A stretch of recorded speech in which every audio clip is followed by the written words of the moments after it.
Now, students around the world are, or at least should be, doing some last-minute cramming ahead of this Saturday's SAT exam to get into US colleges. But many here in Asia are poring over old tests in the hopes that they may again be reused after some students discovered they were given the same exam as a previous year. But how many students from Asia actually managed to pass the exam and get onto a course? Well, last year, 150,000 students from China and South Korea were enrolled in US colleges. That's 40% of all international undergraduates in the United States, and it's continuing to grow. The number of Chinese undergrads in US colleges has gone up by 18% from the previous year. Well, with me now is Nagitha Kumarasinghe. He's the co-founder of Prep Zone, Singapore's biggest test prep company, who's very familiar with SAT exam patterns and preparation trends. Welcome to the program. So, Asian students studying old tests doesn't sound terribly controversial. So, explain why this is. Well, you're right. There's nothing controversial around studying old tests. The controversy comes from old questions actually repeating on the new test. So recently, the test that happened in January, there was a repeat of the June test from last year.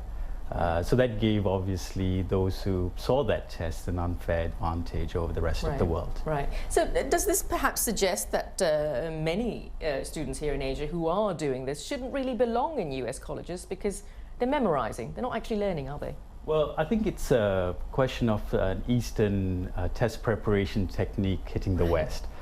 Because ultimately, preparing extensively for tests is nothing new in this part of the world.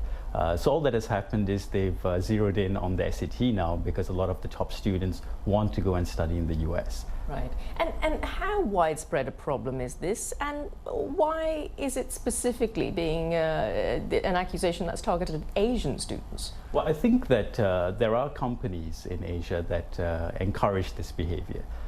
They scour the net for live questions that might be released by students who've done the test.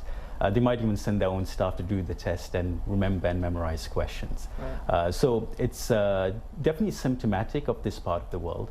But I wouldn't say it should taint all the hard work done by lots of honest Asian students who've done their SATs. Right, of course, who are probably working very hard this weekend. But what's the solution, do you think? And what's your tuition centre doing to try to counteract this? Right, the solution really is to not repeat questions in future tests. It's a simple thing that can be done, and it will eradicate, half the problem.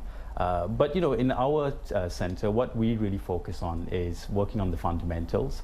And we do go through past papers, but only the past papers actually released by the College Board, who are the administrators of the test. Right, so you're saying you actually use these old test definitely. As well? Yes, but it's not the old test papers. There are sets that are actually released by the creators of the test, and sets that are available online, which in theory have not been authorized as past papers to be used. All right, well, we'll leave it there. Thank you so much for coming in and speaking to us there about this. And of course, good luck to all those honor students who are in